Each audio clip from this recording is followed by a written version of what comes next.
What's up, guys? It is iGuadarican141 and I'm here today bringing you guys a side-by-side look of Titanfall 1 versus Titanfall 2 along with my thoughts of Titanfall 2 so far. So as we know, Weekend 2 ended a little while ago, depending on when this video actually goes up, and if you're like me, you played the hell out of every second you could of both Weekend 1 and Weekend 2. And if you go back on my channel, you see a Weekend 1 gameplay and a Weekend 1 kind of overview, and this is technically going to be like the Weekend 2 kind of overview of my thoughts of the game, especially with the way they changed it, but more in-depth look at Titanfall 1 versus Titanfall 2. So I'm going to go through each kind of section with Titanfall 1 and Titanfall 2, the differences, the similarities, and at the end I'm going to wrap my thoughts up around Titanfall 2 as a whole, and that's pretty much it. So I'm going to start off by saying that this is my first side-by-side video, so it's gonna most likely be terrible, so don't kill me. Also, the video is gonna be heavily edited, so don't think you're gonna see a lot of straight gameplay, unless I could be completely wrong, but it is gonna be heavily edited, so there's gonna be a lot of transitions and a lot of stuff that's going on in front of you. And since my computer is from the year that it is, it doesn't run really well when you run two videos side by side, so my commentary might be cut up as well, especially when I get into the specifics, to match what's on the screen at that moment in time. So again, I apologize ahead of time, but again, this is my first side by side, and with the equipment and everything I had, I did the best that I could. So without further ado, I'm going to dive right into it, and we're going to start off with pilots and pilot customization. And we're going to start off in Titanfall 1. Pretty much how it went in Titanfall 1, you had your 5 classes of your pilots, along with the primary, the anti-titan, the sidearm, tactical, ordnance, and 2 kits on each individual pilot. And that's pretty much how you customized it. You went into the primary weapon slot and you had this kind of weapon wheel of weapons that you would unlock based on level, like most shooters, but they weren't organized in classes, they were just all straight in one list. And then you went to the anti-titan, it was the same exact kind of way, and then you went into the sidearm and the same way again. Everything was unlocked by level, but you could have all 3. Then you went into the tactical ability, which consisted of the cloak, the stim, and the active radar. You went into the ordnance, which was pretty much your grenade slot, so you had explosives in there along with the arc grenade and stuff like that. You went into your kits, which were kind of like mods, and those were unlocked per level, and those would modify you or your pilot in a way that would help them out in a situation. And the second kit was your Titan kit, which would enhance your Titan depending on your style of play. So you can tell I chose Dome Shield because it takes a little while. And then you could also switch the gender from male to female, which was kind of your only customization kind of thing. Then we jump to Titanfall 2 and how they're set up. So you go into the pilot, you have 5 different classes, kind of like the same thing, and you choose first your pilot ability, your primary, your secondary, your 2 mods, and a whole bunch of other stuff that I'll get into. So you start with the pilot ability, and they had new pilot abilities, the sonar blade, the grappling hook, the hollow pilot, the stim that we know, and the cloak as well that we know. So those 2 are the same as last game.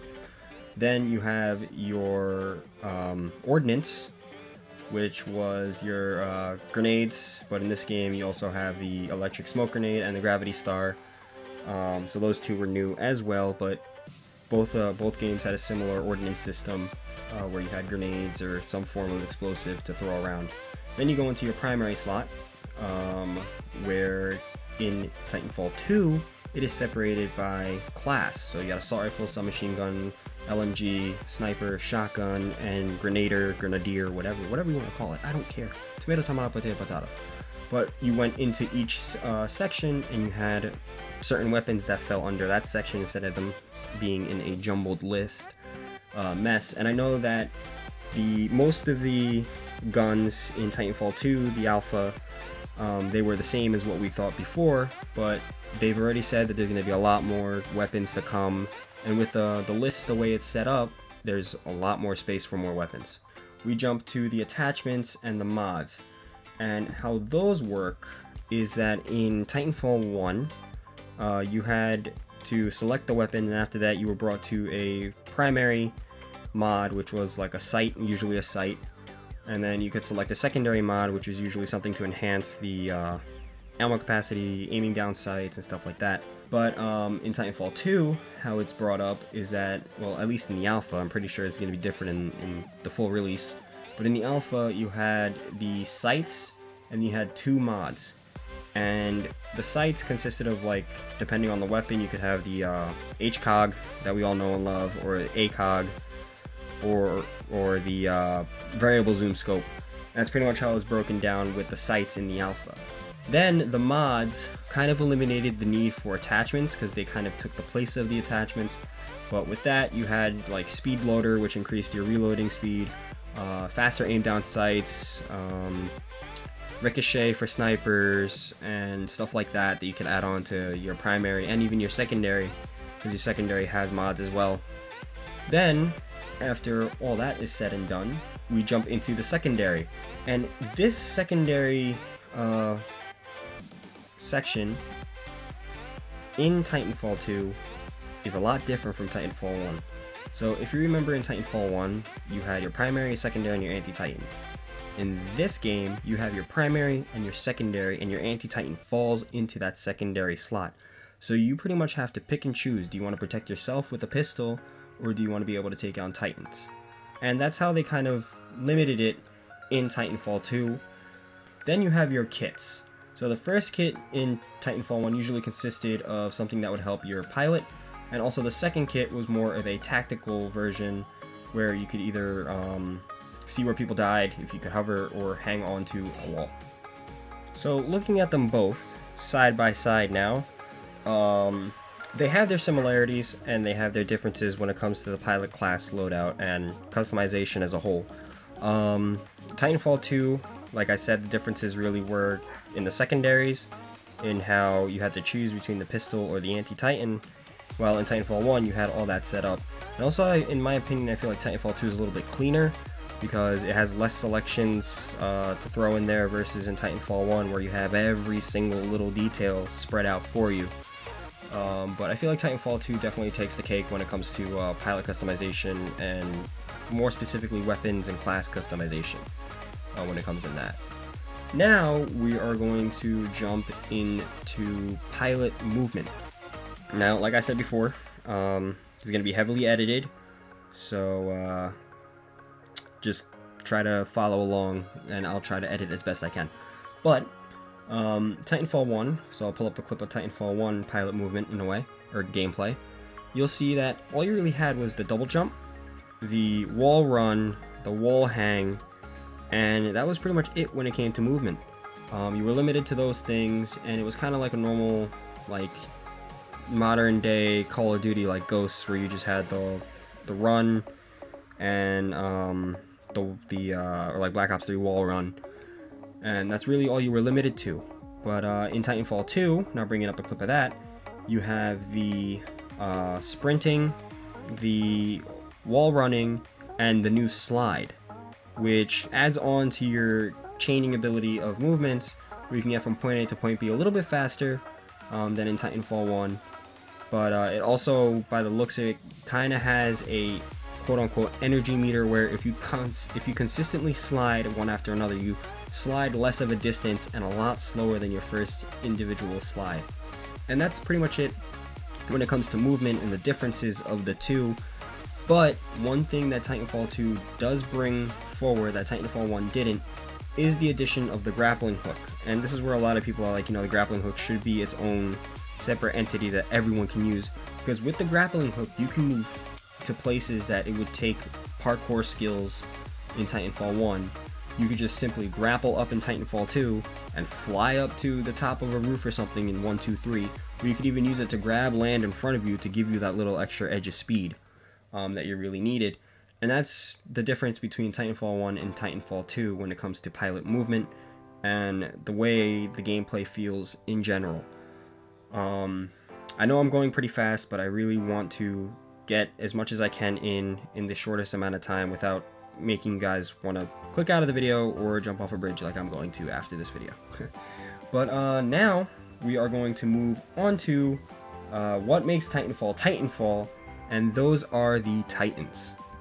So, bouncing back to our good old friend Titanfall 1, we go into the Titan loadouts, and it's the same deal as the pilot loadouts. You have the 5 slots, and when it came to Titan customization, you chose the chassis, which was the type of Titan that you had, the primary, the tactical, the ordnance, and all that stuff. So in Titanfall 1, you had the 3 chassis, the Atlas, the Strider, and the Ogre. The Strider being the lightest of the 3, and the most fragile, but the fastest. The Ogre being the strongest and the, like, as the name entails, the Ogre and the slowest. And then the Atlas was the best of both worlds, where you had both a combination of strength and speed on your side. Then, after choosing the chassis, you chose a primary weapon. And the same way the pilot primary weapons are laid out, you unlock these per level, and you could equip them on all of your classes, so you could pretty much make them the same. Then you have your tactical ability, which is like your vortex shield, your electric smoke, your particle wall that your Titan dropped in-game. And you had your ordnance, which was the rocket salvo and all that extra explosive stuff that you used to use to fight other Titans. Then you had your 2 kits, which pretty much enhanced your Titan depending on your playstyle. So for example, I use nuclear ejection to get that extra damage output. And then the second tier was usually more oriented for your core. So you could, like, for example, I use Survivor, so I can stay alive a little longer afterwards. Then the little customizations that you could use, you could put an insignia on the side, I know they added that later in, and change the AI voices. That was a big thing in Titanfall 1 when it came to customization for Titans. In the beginning, you pretty much had that one AI voice that was the same over and over and over. You kind of got bored of it, and then when they added the black market and the Titan voices, it changed the whole playing field. You could change the Titan voice to something a little bit happier. You could change it to something a little bit more elegant, like Jeeves, which I have on like 99% of my Titans because I freaking love Jeeves. Jeeves is the best thing ever. Or you could change it to even a different language. I used to have Isabella, or Isabel, which was the Spanish one. I used to have her on some of my atlases too, but that was like the best thing I think they could do when it came to customization, because it felt a little more personal in the Titan itself. Then, if we hop to Titanfall 2, what you will actually see is a very different way to customize your Titans. Every Titan in Titanfall 2 had their specific layout that you pretty much couldn't change minus the kits. So if we go into a certain Titan, for example Ion, if we jump into that, you see that she has 3 different kits. One that's a normal Titan kit, one that's specific to her, and one that's specific to the way that she falls into battle.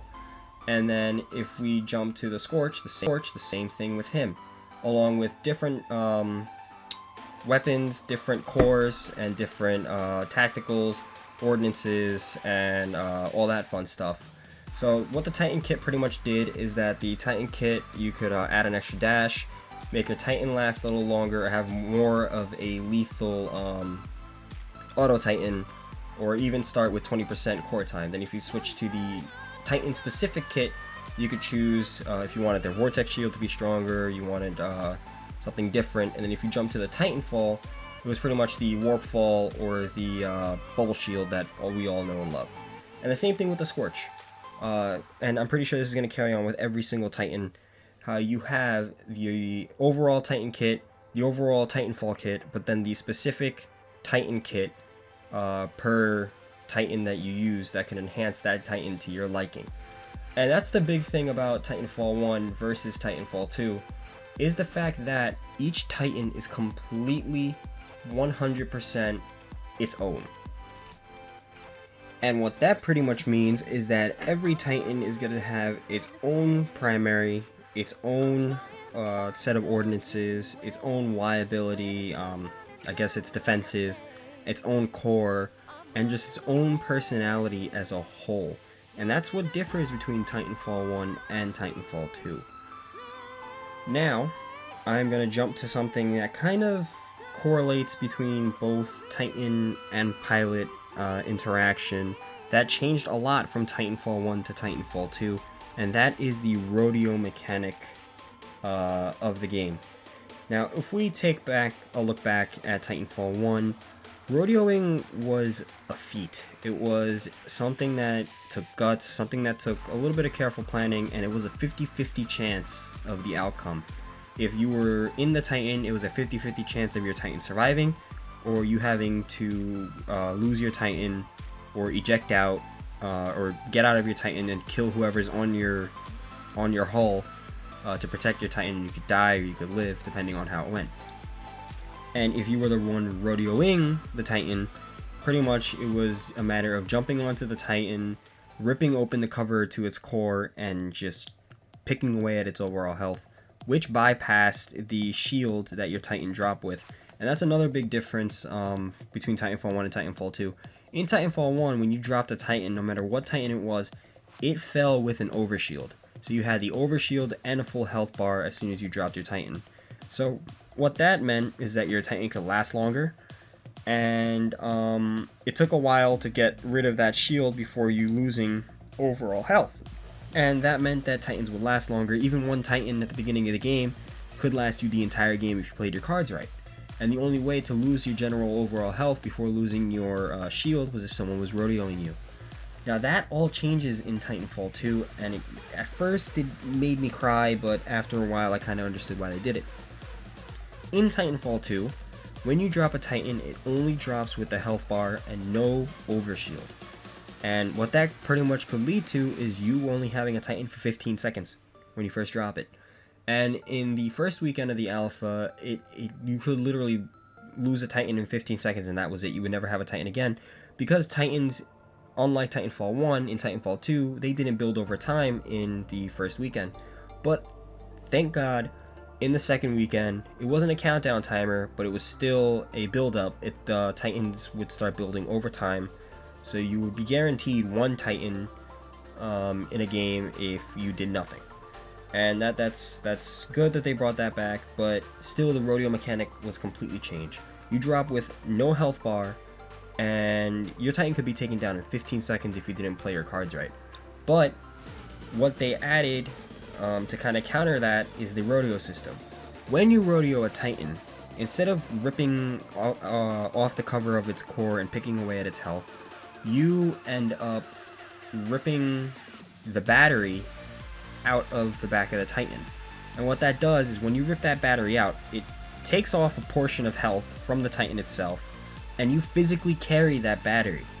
And what that battery could do to your Titan specifically, if you drop a fresh Titan, or if your Titan's at full health and you jump into your Titan with the battery, it gives your battery that missing overshield that you used to have. Or if your Titan is at half health, and this is what Titanfall 1 didn't have, if your Titan's at half health and you jump onto it with a battery, it'll heal your Titan, and if it goes over, it'll add to an overshield. Now that's how it changes the game in Titanfall 2. Yeah, you don't have that rush of staying on the Titan and picking away at its health, but you gotta think a little more strategically now, where if you see a friendly Titan low on health and you can rodeo the enemy Titan, you rip the battery out, jump to your friend's Titan, give him the heal, and then jump back onto the enemy Titan and drop a grenade down its hull. And you just keep doing that until the Titan eventually dies. And it makes people think a little more when it comes to their Titans. You can't just run and gun and do whatever the hell you want. No, now you have to think a little more and be more vigilant on Titan v Titan combat when it comes to that. And it also helps a support role where if you're playing with a team that understands that they're not alone and your Titan's low health, your friend could call out, you hear the call out, hey, I got a battery for you. They jump on your hull, they heal your Titan, you're continuing on your way. And that's how the rodeo system is changed, where it's kind of not a 50-50 chance, where if someone rips your battery out, you can still kill them, but you gotta get out, get your battery, heal yourself before a friend takes it. But it just makes it a little more, I guess, challenging to keep your Titan alive. But it also adds to that rewarding feeling of keeping your Titan alive for a really long time. And it adds what Titanfall 1 didn't have, which was the healing factor of being able to heal your Titan over time versus you losing a portion of health and only your overshield saving you from dying. And that's pretty much how they changed it up in Titanfall 2, and now I'm pretty much just going to wrap up my thoughts of the game itself. We went over the side-by-side of the pilots, we went over the side-by-side of the weapons, of the Titans, of the Titan v pilot, and I went over pretty much the changes that came to Titanfall 2. And my thoughts are that this game is either going to do as well or much better than Titanfall 1 in a way that it's gonna blow our minds. Not only is the single player campaign a whole other ball field, don't even get me started on that, but the multiplayer itself, and this was just an alpha, was just so enjoyable. The new pilot customization lets you get a little bit more control of how your pilot felt and how he moved and how he or she, you know, ran around and engaged with the rest of the environment. And the new Titan system, yeah, the rodeoing kind of feels a little less of a reward, but it works in a way where each unique Titan, you have to play each unique Titan very carefully, get used to that Titan, and get really down and personal with that Titan to be able to keep it alive for so long throughout the game. And I just feel like this game has nothing but room to grow. This game is just going to keep getting better and better and better. And the pre-alpha build that we all played, of course, more dogs, pre-alpha build that we played was a build back in, I think they said June or July. That early of a game hooked that many people in. I can imagine how the final game is going to make people, both vets and new, absolutely love the game. And I just hope that once I get my hands on this and I start putting up content, that you will enjoy it as much as I'm making it seem. That I hope that you guys just, you know, get your hands on that game, jump into your Titan, and just have as much fun and enjoy the game for what it is versus what you wanted it to be. And I don't mean that in a bad way. Of course, some people are bummed that they didn't listen to us, but you know, the game's gonna be awesome, and you can't deny that. You just can't deny that. But yeah, that's pretty much my side-by-side comparison between the two games. I may have missed a couple of things. I did have to cut one part of the commentary short because the rest of the audio did get corrupted. So I had to re-record half of the commentary, so it may seem a little out of place. But like I said, this is my first side-by-side, so don't kill me. If the quality is just absolutely terrible, I'm going to put it up anyway. And honestly, let me know down in the comments down below, and head to the Titanfall 2 forums and let them know what you guys think of the game after playing these 2 weekends of Titanfall 2. And you know, just like I said, this is all my opinion. This is my opinion in itself, and you guys might think differently, but let me know in the comments down below what you guys are excited for. And that's pretty much it. So if you like the commentary and you're new to the channel, like, subscribe, and share. Those are always appreciated. Check me out on Twitter. Check me out on Instagram. Follow Respawn and Titanfall on Twitter, on Instagram, on everything. This is not a sponsored video. I'm going to put that out right now. Not a sponsored video. And, you know, just let them know what you guys like, what you don't like, and hopefully they'll tailor it to our liking. But anyway, guys, that's all the time that I have for today. So, till next time, guys, this is Guadarican141 saying, march on.